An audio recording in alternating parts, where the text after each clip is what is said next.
The static never truly paused in the city, a relentless, omnipresent hum that had become the soundtrack of my existence.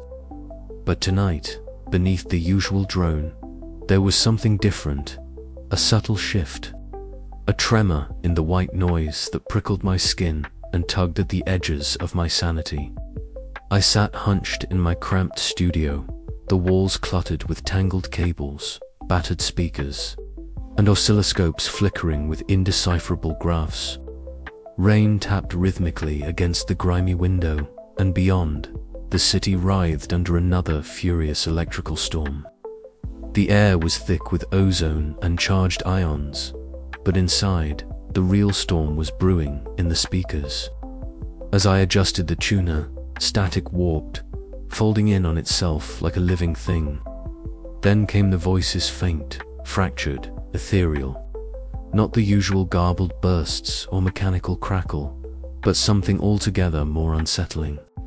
They whispered just beneath the threshold of comprehension, like a half-remembered dream or a secret whispered in the dark. I leaned in, breath caught, heart racing. "Help, trapped. Can you hear us?" The words slipped through the static, fragile and desperate. I rewound the recording again and again, isolating the strands of sound, trying to piece together meaning from the chaos. But the voices twisted and fragmented, sometimes merging with bursts of static, sometimes dissolving into silence.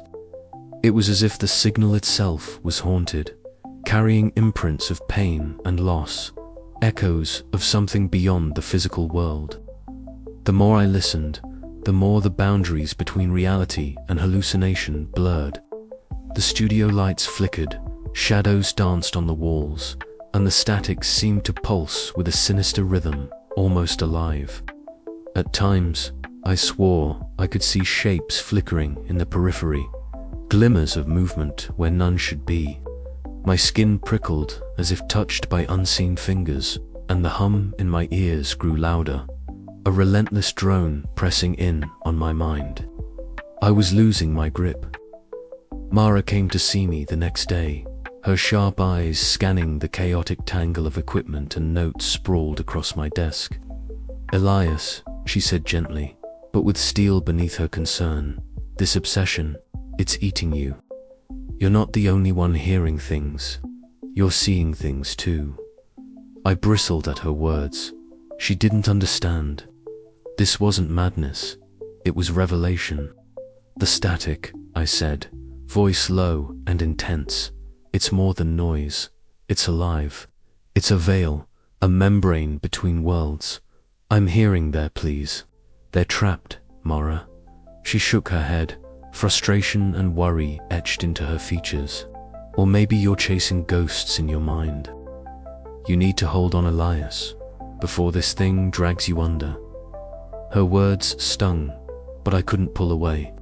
The recordings beckoned me back, each playback revealing new layers of ghostly imprints, faint harmonics beneath the static, like the fingerprints of trapped souls. I ran spectral analyses, adjusted filters, and tweaked my equipment to reveal what had been hidden. One night, as the city convulsed under the storm's electric wrath, I sat alone, headphones wrapped tight around my ears. The voices surged up, clearer than ever, overlapping in a cacophony of sorrow and urgency.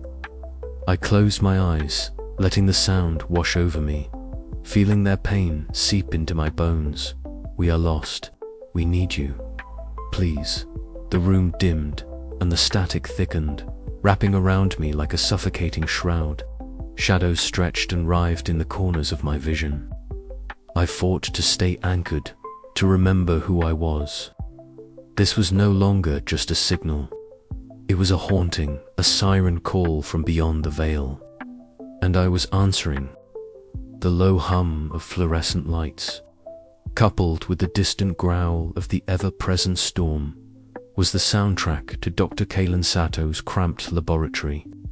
Elias Vaughn stepped cautiously over a maze of cables and scattered equipment, his eyes scanning the tangled mess with a mixture of awe and unease. The air smelled faintly of ozone and solder, an electric anticipation hanging heavy in the room. "Here," Sato said, motioning to a bank of electromagnetic sensors perched precariously on the edge of a cluttered workbench. His thin fingers adjusted a dial, eliciting a soft whine that vibrated through the metal chassis.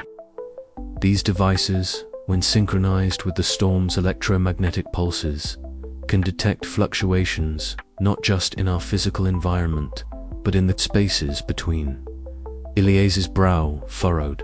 Spaces between. Sato's pale eyes glinted behind round glasses. Liminal spaces. Zones where realities overlap, created and sustained by the chaotic energy of these electrical storms. Your hidden frequency, the one you've been chasing, it's not just noise. It's a signal emanating from one of these thresholds. The revelation settled over Elias like a shockwave. He had suspected there was something more to the voices buried beneath the static, but to hear it framed in scientific terms gave a new weight to his obsession. "Show me," Elias urged. Over the next several hours, the two men bent over oscilloscopes and frequency analyzers, piecing together a tentative map of the city's electromagnetic topology. Sato explained how the storms acted as both veil and gateway, their erratic pulses sculpting invisible corridors between dimensions. Elias absorbed every word, his mind racing to envision how he might push his equipment beyond its usual parameters. Back in his studio, a cramped sanctuary cluttered with audio gear and walls plastered with spectral charts and waveform printouts, he began the painstaking process of modification. He replaced standard receivers with custom-built amplifiers capable of filtering out the overwhelming static. He integrated phase shift modulators and feedback loops to coax the liminal signals into sharper focus. Night after night, the city's neon glow flickered through rain-speckled windows as Elias immersed himself in the distorted symphony.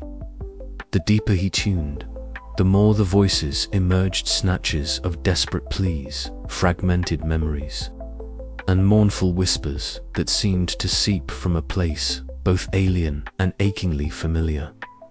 Yet with every breakthrough came a creeping unease. The boundary between signal and mind began to blur. The static seemed to pulse with a life of its own, invading his senses even when the equipment was off. Mara Lin's visits became more frequent and urgent. Her sharp eyes scanned the chaos of cables and screens, and her tone was firm yet gentle. "Elias, you're chasing shadows in a storm that's already swallowing you whole," she warned one evening, her voice cutting through the hum of machines. "You can't lose yourself over voices that might just be echoes of your own mind." He looked up, exhaustion lining his face. "But what if they're real, Mara? What if this is the only chance to reach them?" She sighed, placing a steady hand on his arm. "Then we find a way to do it without losing you." Despite her caution, Elias knew he was teetering on the edge. The recordings showed new layers of complexity, patterns within patterns, bursts of clarity amidst the chaos. Dr. Sato's theories gave him hope that the liminal space could be navigated, even controlled. But with every attempt, the storm outside seemed to grow fiercer, as if the city itself resisted his intrusion. Static crackled louder in his headphones, sometimes erupting into spectral voices that whispered directly to him, blurring the line between the trapped realm and his own fragile psyche. One night, as lightning fractured the sky, Elias sat bathed in the blue glow of his monitors. The modified receiver thrummed in his hands, tuned precisely to the frequency Sato had identified. The static exploded into a chorus of voices, some pleading, others warning, all laden with raw emotion. He closed his eyes, letting the sound wash over him, feeling the pull of a threshold just beyond reach. Suddenly, A sharp crack jolted him back. The equipment flickered, screens flashing erratically. For a heartbeat, the storm outside and the storm within him converged. Ilias's fingers trembled over the controls, desperate to hold the fragile connection. A whispered echo floated through the headphones, crossed the threshold. His breath caught. The choice lay before him to push deeper into the unknown or retreat to safety. The city's electrical storm raged on, an unyielding symphony of chaos and possibility.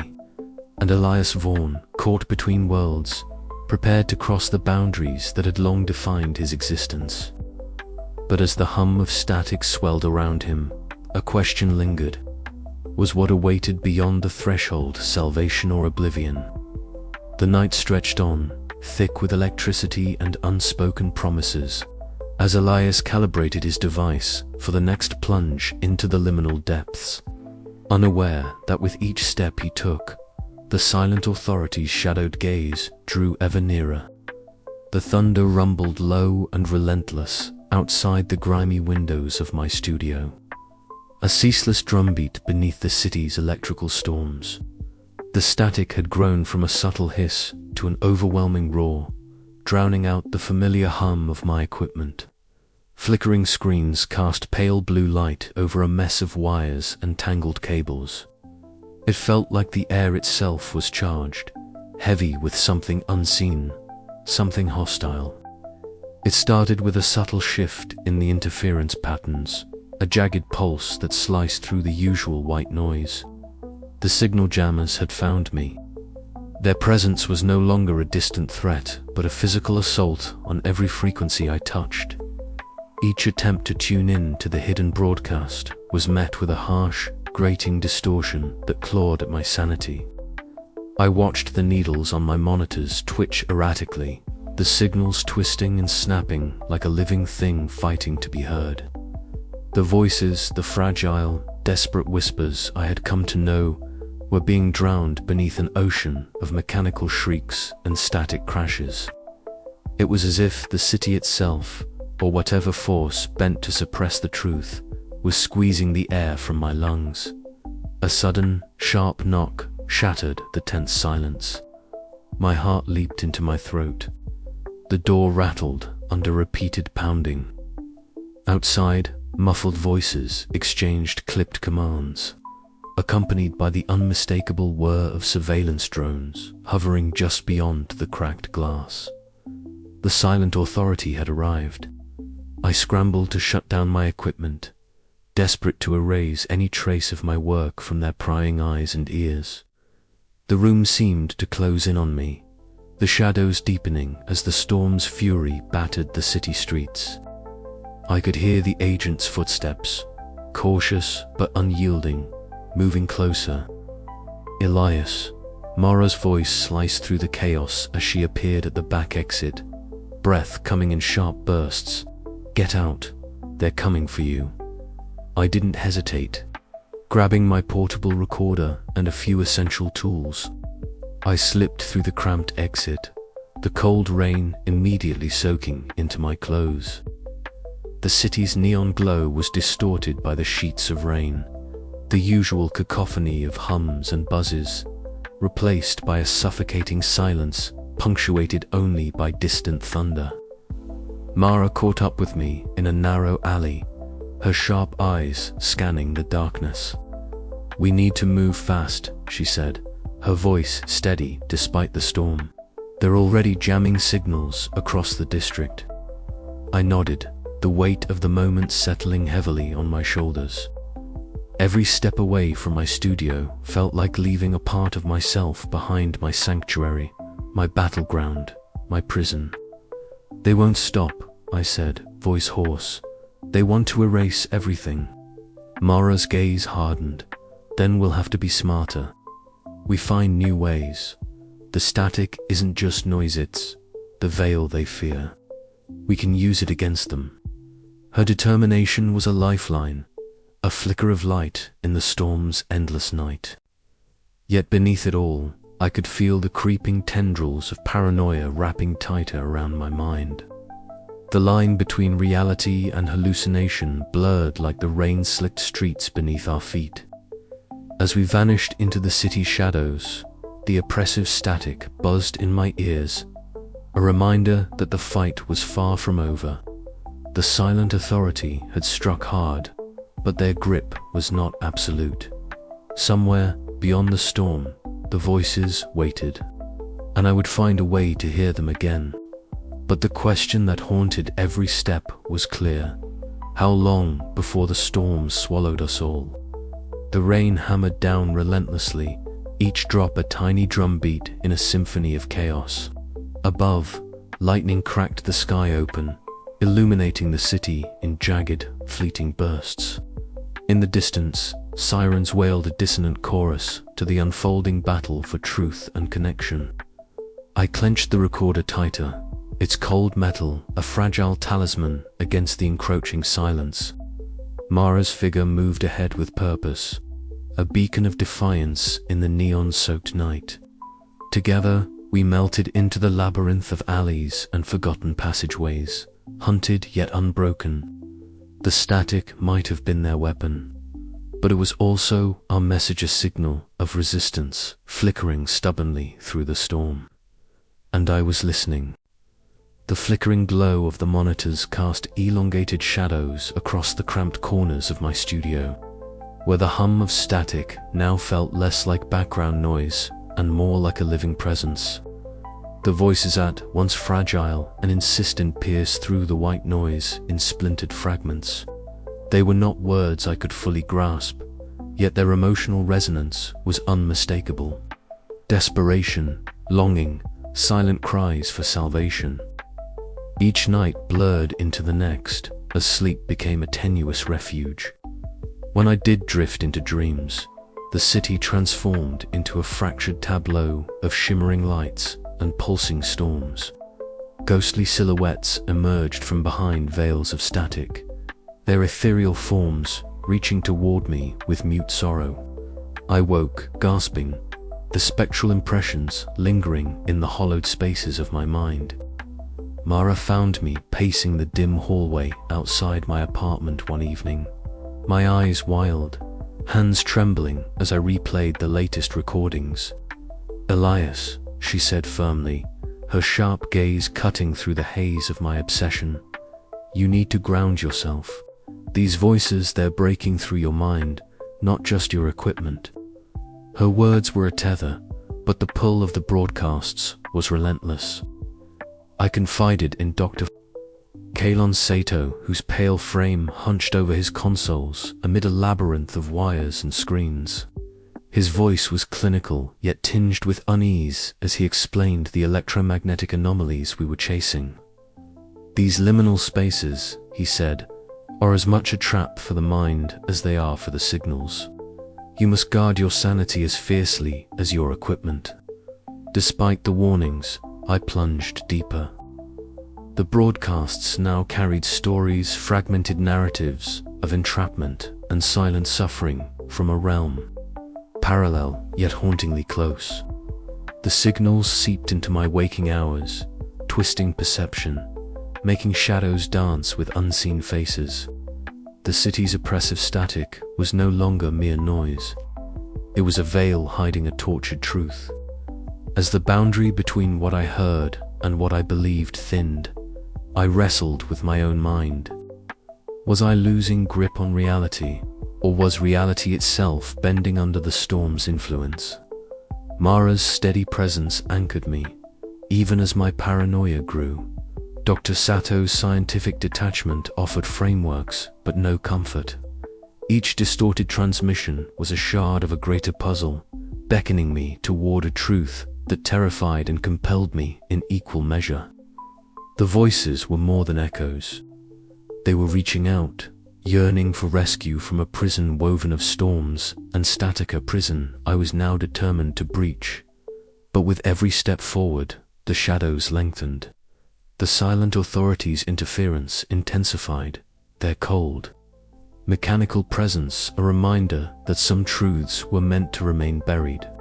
As I navigated the labyrinth of signals and sanity, I realized that the greatest battle was not just to save the lost voices, but to preserve the fragile thread of my own mind. The static whispered on, carrying secrets I could no longer ignore, pulling me toward a precipice where the fragments of reality might shatter completely or coalesce into something new. I stood at the edge, listening, waiting for the next transmission, the next plea, the next glimpse into the unknown. And I knew, deep down, that turning back was no longer an option. The storm outside roared in celebration or warning, I could not tell which. But the voices were waiting, and I had to answer. The rain had just begun to taper off when I slipped through the narrow side alley. The familiar crackle of static in the air mingling with the distant rumble of thunder still rolling across the city skyline. Neon signs flickered erratically above the puddle-speckled pavement, casting fractured glows that danced with the shadows clinging to the walls. I was late. Mara had warned me to be cautious, but curiosity gnawed at my thoughts. An itch I couldn't scratch until I met the man who knew the city's undercurrents better than anyone, Jux. The alley was a maze of forgotten passages, and I found him leaning against a rusted fire escape ladder, his leather jacket soaked and clinging to his wiry frame. A cap pulled low obscured most of his face, but his eyes were sharp, darting, always measuring. "You, Elias." Jox's voice was low, edged with suspicion. "I've been expecting you, yeah?" I answered, trying to steady my breath. "You said you had information about the tech they're using, the silent authorities' gear." He nodded slowly, glancing over his shoulder before pulling me deeper into the maze of backstreets. "They've got their fingers everywhere. Signal jammers, drones, surveillance rigs buried in the walls and sky. Not just to watch, but to silence." We ducked beneath a flickering neon sign advertising a long-closed bar, the electric hum blending with the ever-present static that seemed to pulse beneath the city's skin. Mara joined us a few steps behind, her sharp eyes scanning every shadow. "This place," Jox whispered, "is just the tip. The authorities' grip runs deep, hiding in places most people don't dare to look." Our path led us to the city's subterranean networker, tangled web of tunnels and forgotten service corridors where the city's heartbeat slowed and the noise faded to a low throb. The air was thick with the scent of damp concrete and ozone, and the distant drip of water echoed like a metronome for our hurried steps.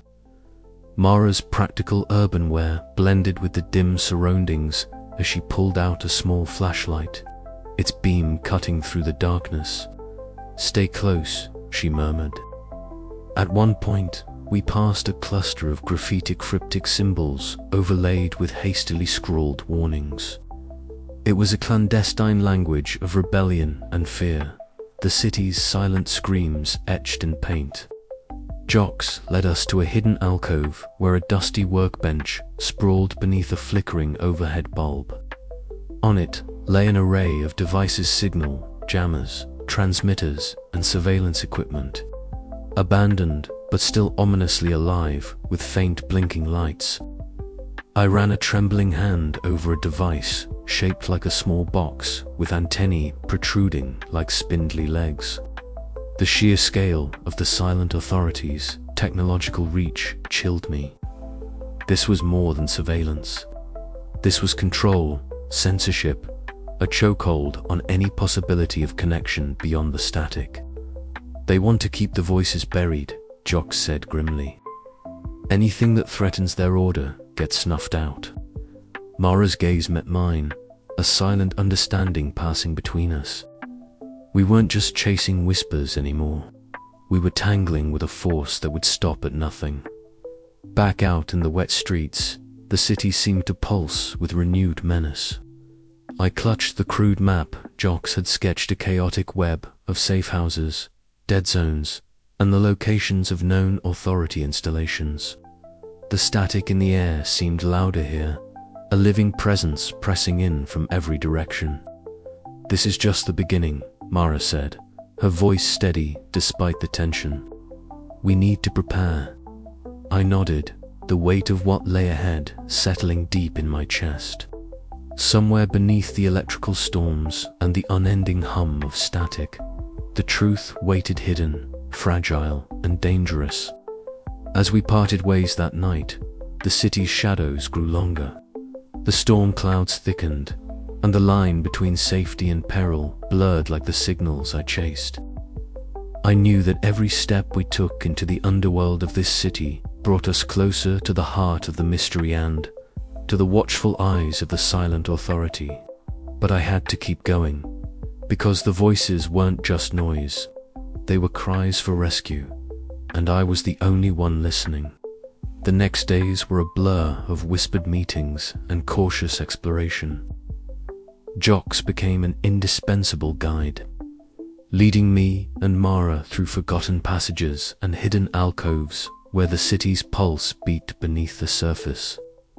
Each step revealed layers of a secret infrastructure designed to suppress and manipulate. One evening, as the city's neon glow flickered through rain-streaked windows, Mara and I examined the devices Jox had procured. We found tampered receivers, hacked transmitters, and signal scramblers designed to jam frequencies like the ones I'd detected. The sophistication was staggering. This wasn't a ragtag operation, but a well-funded, deeply embedded system. "They've been at this for years," Mara said, her fingers tracing the circuitry on a jammer, suppressing everything that threatens their narrative. I felt the familiar itch behind my eyes, the relentless urge to decode, to break through the veil. But the threat was no longer abstract. The silent authority's presence was a living shadow, stalking every corner of the city and our very minds. Our nights grew longer and more perilous. Surveillance drones buzzed overhead, their mechanical eyes probing for any sign of dissent. Agent Crow's shadow loomed closer, a constant reminder that our rebellion was as much psychological as it was physical. Yet, amidst the danger, the voices from the hidden frequency grew clearer, their pleas more desperate. They beckoned me deeper into the labyrinth of static and shadows, a siren call I could no longer resist. The city's underbelly had revealed its secrets, but the true battle was only beginning. Between the flickering neon lights and the ever-present hum of electrical storms, I knew one thing for certain: I wasn't alone. And whatever lay ahead, I had to face it, for the voices depended on it. As the rain began once more to fall softly over the cracked pavement, I readied myself to plunge further into the urban shadows, into the heart of the storm, where reality fractured and salvation waited just beyond the static. The streets were a tangle of wet reflections and muted sounds, each step echoing with the weight of what I'd learned. Mara's voice cut through the haze as we planned our next move, the city's oppressive atmosphere pressing close. "We need to find the nexus," she said, eyes sharp and unwavering, "where the signals converge, where the boundary thins." I nodded, the lines between hope and fear blurring like the static that haunted my every thought. The silent authority was watching, waiting, but so was the truth, waiting to be uncovered beneath the urban shadows. And I was listening.